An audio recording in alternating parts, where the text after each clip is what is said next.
Another iCharger 406 Duo. Apparently the discharge function is burnt out, probably because using a very high current discharge on the internals on these overheats them really badly. So quick look inside to see what's burnt out. As I suspected, when you overheat these capacitors swell up badly, and someone's already had a look inside this one and replaced these two capacitors. Well, started to replace them. They haven't even soldered this one in, which is weird.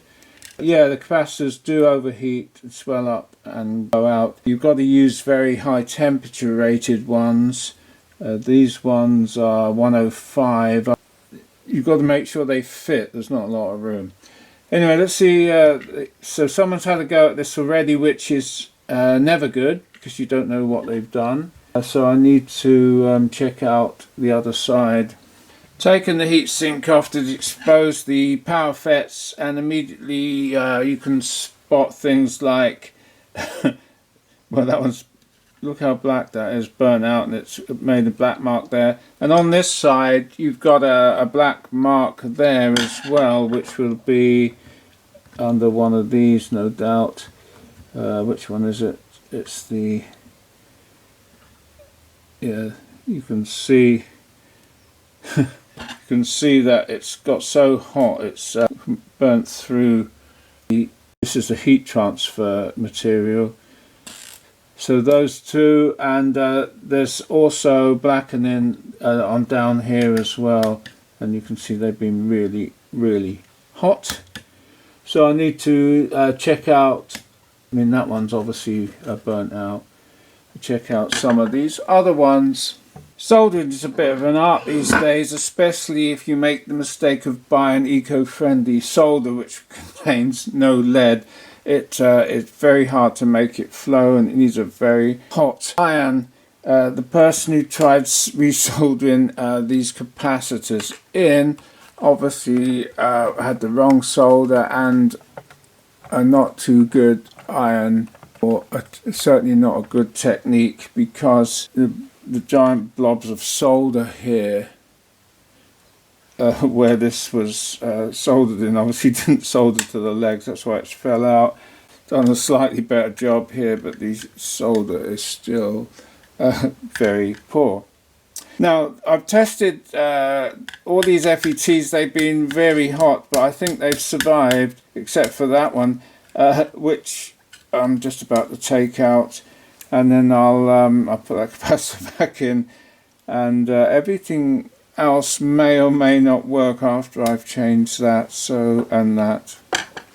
I've cut these two transistors out, leaving as much of the legs behind as possible, completely overheated, and solder coming out of that one. And this one you can't see it, but there's it's opening up along the plastic where it's got so hot, and it's literally almost burnt the board underneath.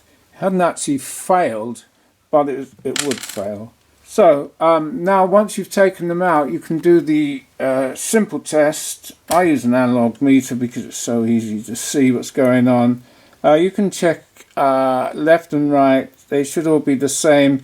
You get the connection onto the one leg like that. You might have to turn your connections around depending on how your meters. Set it on low ohms, and you can see it goes to on the meter around about 70 on the center one, and to the other side it goes to there about 130, and you can check them all. These are all the same FETs throughout, and they should now test the same. You have to reach, when it's got a blown FET in it, it will affect the others, so you won't get, all the readings may not be the same if you test with the blown one in. Once they're out, you can see they're all the same, and on the other side, depending which way round they've been soldered in, you can see that they're the same. You can test this one in the middle, which rarely blows. It shows a slightly lower resistance, but that's fine.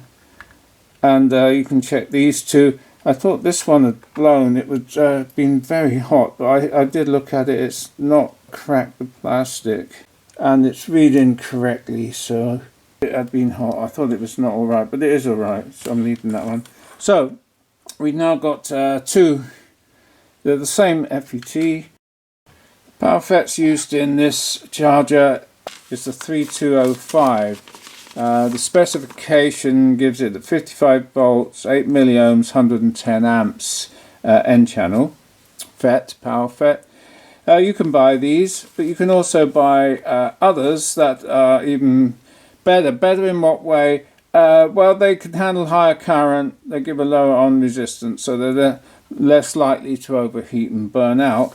And the one I use is the N channel 60 volt, 160 amps, 3306. The 3306, particularly good FET.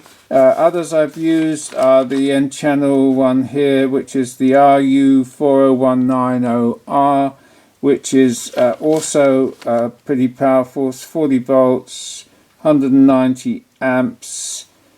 Ultra low on resistance, and you can also use the 3034, which is 40 volts and very low resistance indeed. If you're not worried about a high voltage lipos, you don't need the 55 volts. You can use the 40 volt one.